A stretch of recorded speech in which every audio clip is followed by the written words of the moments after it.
teman-teman. Di vlog kali ini saya akan membahas materi bab 5 mengenai tentang mencegah terjadinya kebakaran.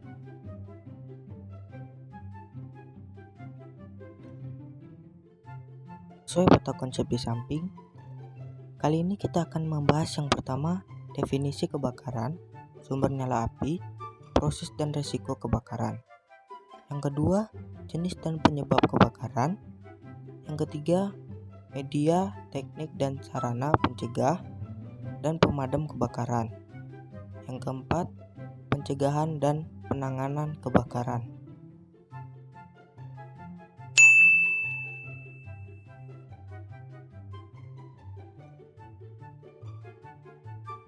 Yang pertama, kita akan membahas apa itu kebakaran.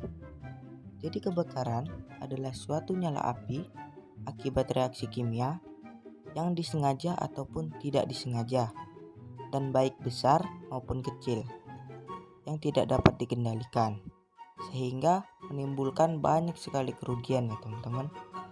Yang kedua, kita akan membahas sumber nyala api. Sumber nyala api biasanya terjadi karena listrik, rokok, gesekan mekanik, reaksi kimia, dan yang alami seperti sambaran petir sekalipun bisa menyebabkan kebakaran ya teman-teman. Yang ketiga, kita akan membahas proses terjadinya kebakaran.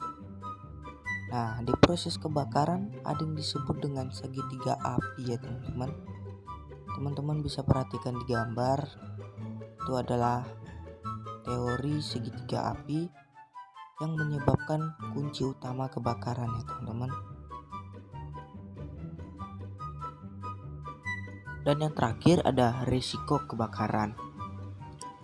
Nah, teman-teman bisa lihat dari A sampai C itu sudah saya jelaskan, dan teman-teman bisa perhatikan arti dan maksud dari kata tersebut ya teman-teman.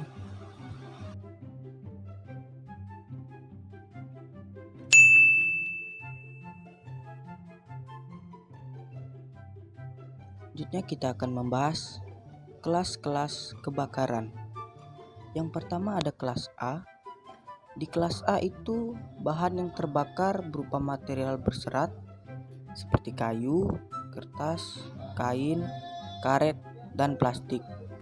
Di kelas B ada cairan yang dapat mudah terbakar seperti bensin, kerosin, cat, dan gas propana. Kemudian di kelas C, peralatan listrik seperti peralatan rumah tangga, saklar, panel, dan peralatan sumber listrik lainnya. Yang terakhir ada kelas D. Di kelas D, logam yang dapat terbakar seperti magnesium, titanium, dan potasium.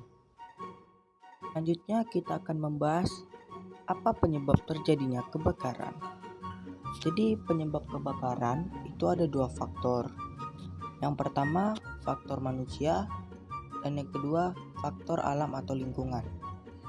Faktor manusia biasanya terjadi karena terbatasnya pengetahuan tentang kebakaran. Yang kedua, kelalaian manusia, misalnya membuang sumber api seperti membuang puntung rokok ke hutan atau ke tempat terbuka yang bisa menyebabkan kebakaran yang sangat hebat ya teman-teman. Kemudian faktor alam atau lingkungan biasanya terjadi karena tersambar petir atau halilintar, reaksi antar bahan kimia sehingga menimbulkan api. Yang ketiga, akumulasi listrik statis pada material telepon seluler.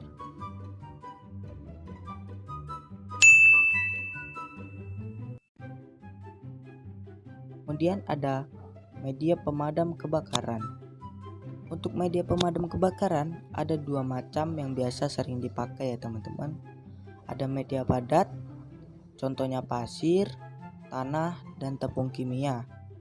Untuk media cair ada air dan busa ya teman-teman.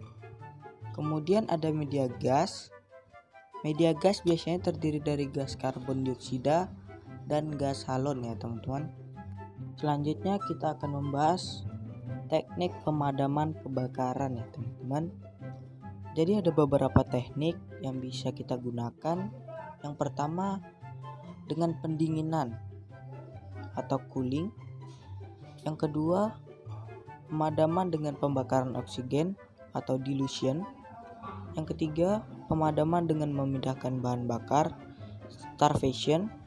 Dan yang keempat, pemadaman dengan memutuskan rantai api.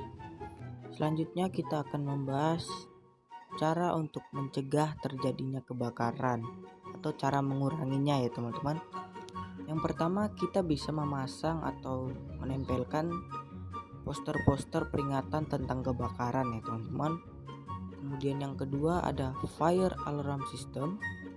Dan yang ketiga ada alat pemadam api ringan atau APAR. Nah, itu tadi penjelasan saya mengenai materi bab 5. Apabila ada salah kata saya mohon maaf. Sampai jumpa.